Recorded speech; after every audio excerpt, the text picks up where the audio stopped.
اعوذ باللہ من الشیطان الرجیم بسم اللہ الرحمن الرحیم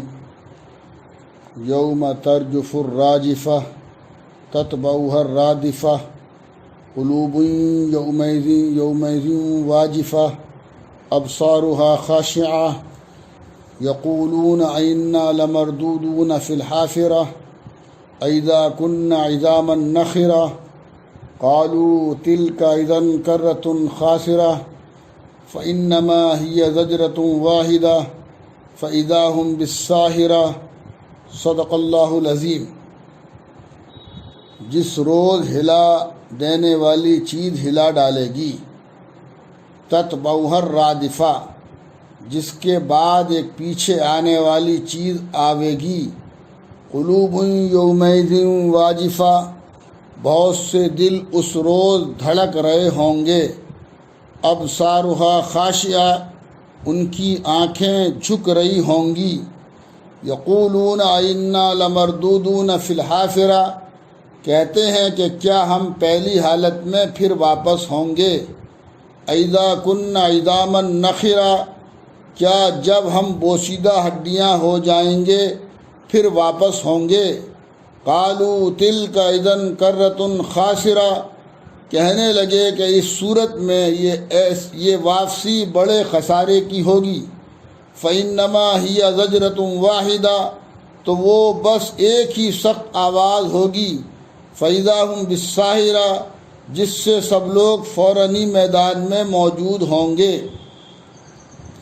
قیامت کے ہولناک مناظر، ان آیات میں اللہ تعالیٰ نے بتلایا ہے کہ جب قیامت آئے گی تو وہ کیسا ہولناک اور سخت وقت ہوگا۔ قرآن کریم میں قیامت کی ہولناکی کا منظر مختلف انداز میں پیش کیا گیا ہے۔ کہیں سورج چاند کے ٹکرائے جانے کا ذکر ہے، کہیں اجرام فلکی کے پھٹ جانے کا تذکرہ ہے، کہیں پہاڑوں کے ریزہ ریزہ ہو کر دھنی ہوئی اون کی طرح اڑ جانے کا بیان ہے، کہیں زمین کو بری طرح ہلا ڈالنے کا نقشہ سامنے رکھا گیا ہے۔ یہ دراصل انسانوں کو اس ہولناک منظر کا کچھ نہ کچھ تصور دینے کے لیے ہے، ورنہ واقعتاً اس دن جو کچھ ہوگا اس کا پورا تصور انسانی ذہن میں نہیں آ سکتا۔ لیکن اس واقعے کی شدت اور اہمیت سمجھانے کے لیے اللہ تعالیٰ نے انہی الفاظ میں جو ہم دنیا میں رہ کر سمجھتے ہیں، قیامت کا تذکرہ بار بار فرمایا ہے۔ سب نیست نابود ہو جائیں گے، چنانچہ یہاں ان آیات میں بتلایا جاتا ہے کہ جب قیامت کا دن آئے گا اور پہلی مرتبہ سور پھونکا جائے گا تو اس سور پھونکنے سے جس کی آواز رفتہ رفتہ بلند اور سخت ہوتی جائے گی، حتیٰ کہ بجلی کی کڑک کے مانند سخت ہو جائے گی، تو زمین اور پہاڑ وغیرہ جو اس میں ہیں سب لرزنے اور کانپنے لگیں گے، اور شدید زلزلہ آئے گا، اور یہ زمین و آسمان، حیوان و انسان اور تمام کائنات سب نیست نابود ہو جائیں گے، پھر سب زندہ ہوں گے۔ اس کے بعد جب دوسری مرتبہ سور پھونکا جائے گا تو تمام انسان اولین و آخرین دوبارہ پیدا کر کے کھڑے کیے جائیں گے، اور احادیث سے معلوم ہوتا ہے کہ تمام انسان اسی شکل میں پیدا ہوں گے جیسا کہ بطن مادر سے برہنہ تن پیدا ہوئے تھے، مگر شدت ہول و خوف کے سبب سب کی آنکھیں آسمان کی طرف لگی ہوں گی، اور کوئی شخص کسی کی شرمگاہ پر نظر نہ ڈال سکے گا، اگر ڈالے بھی تو بچوں کی طرح اس وقت دوائی شہوت سے خالی ہوگا۔ سب کو حساب و کتاب کے لیے میدان حشر میں جمع کیا جائے گا۔ اس وقت جن لوگوں نے دنیا میں قیامت کا انکار کیا تھا اور وہاں کے لیے سامان نہ کیا تھا اور بدعمالیوں میں اپنی دنیاوی زندگی رائے گاہ کر دی، ان کے قلوب اس وقت عذاب الہی کے خوف سے دھڑک رہے ہوں گے، اور ان کی آنکھیں ندامت اور شرمندگی سے نیچے ہوں گی۔ منکرین قیامت کی حماقت، یوم قیامت کا یہ حال بیان فرما کر آگے کفار و منکرین قیامت کے اقوال کو نقل فرمایا گیا ہے کہ یہ منکرین آج دنیا میں قیامت کا انکار کرتے ہیں، اور ان کی سمجھ میں نہیں آتا کہ دنیا میں مر جانے کے بعد پھر وہ دوبارہ کس طرح زندہ ہو جائیں گے۔ کبھی تو وہ تعجب و حیرت کے ساتھ پوچھتے ہیں کہ جب ہماری ہڈیاں گل سڑ کر مٹی ہو جائیں گی تو پھر یہ کیسے ممکن ہے کہ دوبارہ زندگی مل جائے، اور یہ جسم جو گل سڑ کر مٹی ہو جائے گا کس طرح دوبارہ پیدا ہو سکتا ہے؟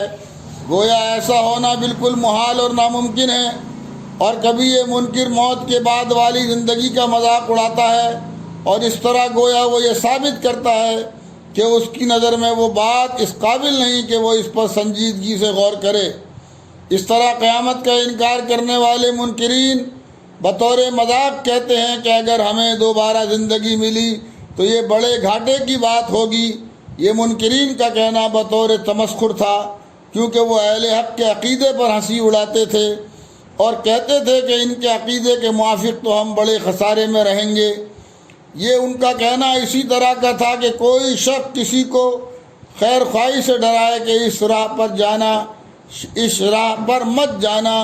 شیر ملے گا، اور مخاطب تکذیب کے طور پر کسی سے کہے کہ بھائی ادھر مت جانا، شیر کھا جائے گا۔ مطلب یہ کہ وہاں شیر ویر کچھ نہیں۔ لیکن اللہ تعالیٰ آگے فرماتے ہیں کہ یہ لوگ قیامت کو بعید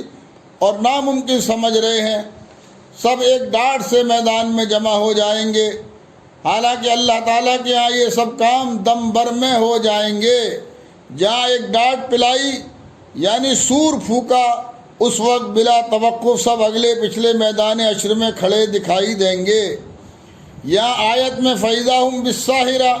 یعنی سب لوگ میدان میں موجود ہوں گے۔ ساحرہ اس چٹیل میدان کو کہتے ہیں جہاں دشمن کے حملے سے بچنے کے لیے کوئی آڑ یا پناہ نہ ہو، اور اس میدان میں انسان کو ڈر کے مارے نیند نہ آ سکے اور وہ رات بھر بے چینی کے ساتھ جاگ کر گزارے۔ تو اس لفظ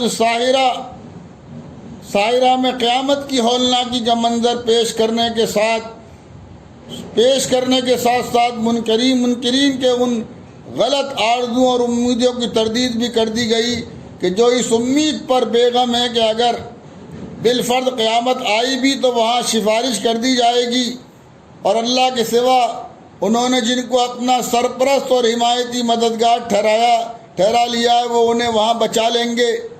اگر کوئی سختی وہاں ہوئی تو انہیں بتایا جا رہا ہے کہ ان کا خیال غلط ہے۔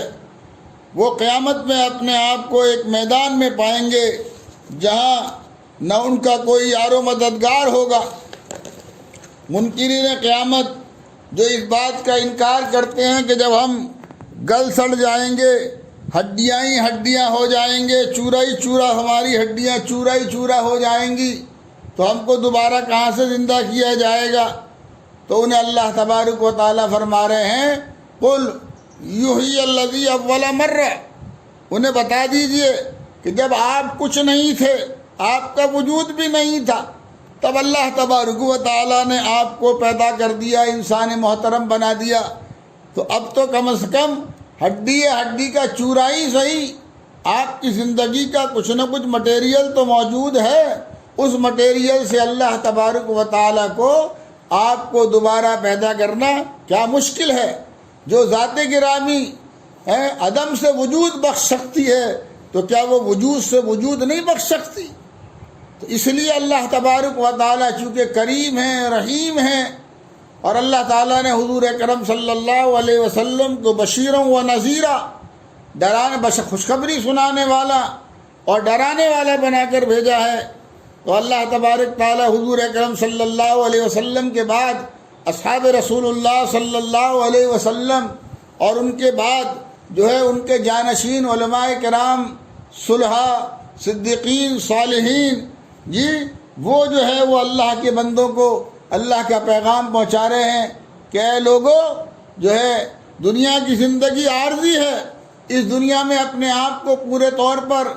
فنا مت کر دو، پورے طور پر دنیا میں مت مٹا دو، یہ تو فنا ہونے والی، ختم ہونے والی، مٹنے والی عارضی زندگی ہے، اصل تو آخرت کی زندگی ہے۔ اللہ تعالیٰ خود حضور اکرم صلی اللہ علیہ وسلم سے فرما رہے ہیں وَلَلْآخِرَةُ خَيْرٌ لَكَ مِنَ الْأُولَىٰ، اے محمد صلی اللہ علیہ وسلم تمہارے لیے آخرت جو ہے وہ دنیا سے بہتر ہے۔ اس لیے کہ یہ عارضی اور چھوڑنے والا اور چھوٹنے والا ٹھکانہ اور جگہ ہے۔ میں نے کل آپ کو بتایا تھا کہ جس دن انسان مرتا ہے بس انسان کے لیے، اس کے لیے تو قیامت کا دن اسی دن شروع ہو جاتا ہے جس دن وہ مرتا ہے۔ تو ضرورت اس بات کی ہے کہ اے لوگو، اے ایمان والو، جو ہے موت کب آ جائے معلوم نہیں، ایک پل کا پتہ نہیں ہے۔ ہر وقت، ہر آن، ہر گھڑی، ہر لمحہ اس دنیا اور دنیا کی ضروریات میں رہ کر جو ہے اصل وہ آخرت کی تیاری کرو، مرنے کے بعد کی تیاری کرو، مرنے کے بعد کی کامیابی اور کامرانی کی فکر اپنے لیے کرو، اپنی اہل و عیال کے لیے کرو، جی اپنے احباب و متعلقین کے لیے کرو، دنیا انسانیت کے لیے کرو، کہ اللہ تبارک و تعالیٰ کا ایک ایک بندہ اور بندی جہنم کی دردناک آگ سے کیسے بچ جائے، اس کی فکر جو ہے وہ اپنی زندگیوں کے اندر اوڑو۔ اپنا تن، من، دھن جو سب تمہارے پاس اللہ کی امانت ہے، تمہاری اولادیں تمہارے پاس اللہ کی امانت ہیں، ان سب کو اللہ اور اللہ کے دین کی تعلیم و تبلیغ کی خاطر جو ہے وہ استعمال کرو۔ اپنی اولادوں کو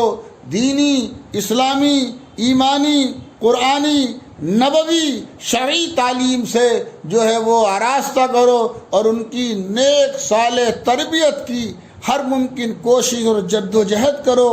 یہی جو ہے وہ دنیا میں بھی کامیابی کا راستہ ہے اور یہی جو ہے وہ آخرت میں بھی کامیابی کا راستہ ہے۔ اگر ایسا کر گزرے تو انشاءاللہ فلاح دارین ہمارا مقدر ہوگی، اور اگر زندگی یوں ہی غفلت میں گزار دی تو پھر یا حسرتاً علی العباد، کل آخرت میں سوائے حسرت اور افسوس اور شرمندگی کے کچھ ہاتھ آنے والا نہیں ہے۔ اللہ تعالیٰ ہمیں حسن فکر اور حسن عمل کی توفیق عطا فرمائے۔ دعا کیجئے یا اللہ اس دنیا میں ہمیں ان اعمال صالحہ کی توفیق عطا فرما دیجئے کہ جو آخرت میں آپ کی رضا اور مغفرت کا سبب ہوں، اور ان اعمال سے بچا لیجئے کہ جو گرفت اور مواخذے کا سبب ہوں۔ یا اللہ قیامت کی ہولناکیوں اور سختیوں سے ہم کو اپنی پناہ میں رکھیے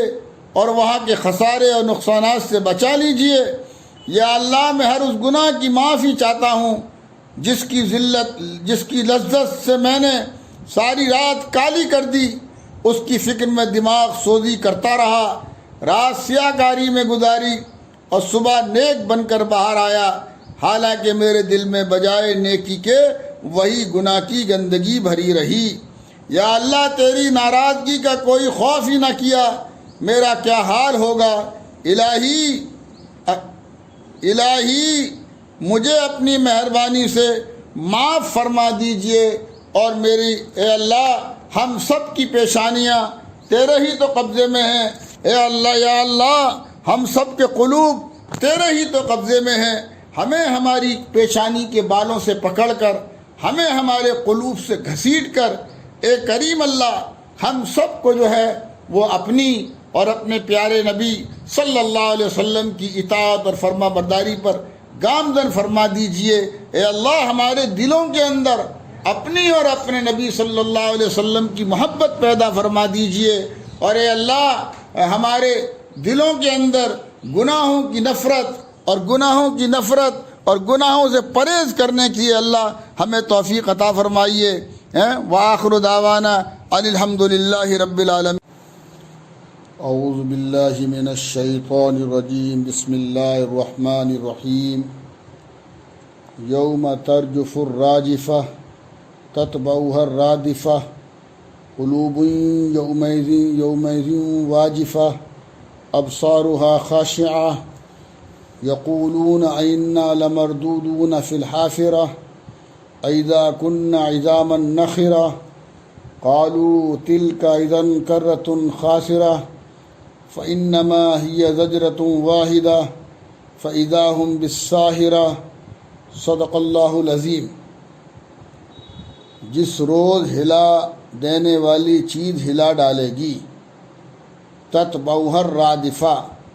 جس کے بعد ایک پیچھے آنے والی چیز آوے گی، قلوب یومئذ واجفہ بہت سے دل اس روز دھڑک رہے ہوں گے۔ ابصارها خاشعہ، ان کی آنکھیں جھک رہی ہوں گی۔ یقولون انا لمردودون فی الحافرہ،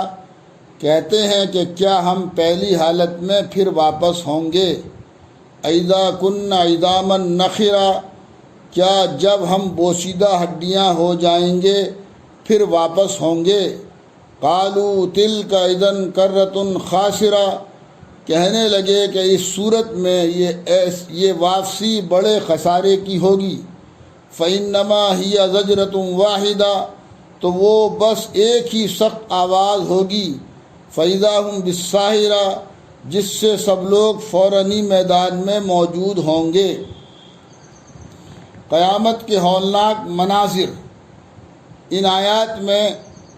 اللہ تعالیٰ نے بتلایا ہے کہ جب قیامت آئے گی تو وہ کیسا ہولناک اور سخت وقت ہوگا۔ قرآن کریم میں قیامت کی ہولناکی کا منظر مختلف انداز میں پیش کیا گیا ہے۔ کہیں سورج چاند کے ٹکرائے جانے کا ذکر ہے، کہیں اجرام فلکی کے پھٹ جانے کا تذکرہ ہے،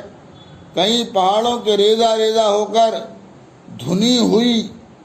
اون کی طرح اڑ جانے کا بیان ہے، کہیں زمین کو بری طرح ہلا ڈالنے کا نقشہ سامنے رکھا گیا ہے۔ یہ دراصل انسانوں کو اس ہولناک منظر کا کچھ نہ کچھ تصور دینے کے لیے ہے۔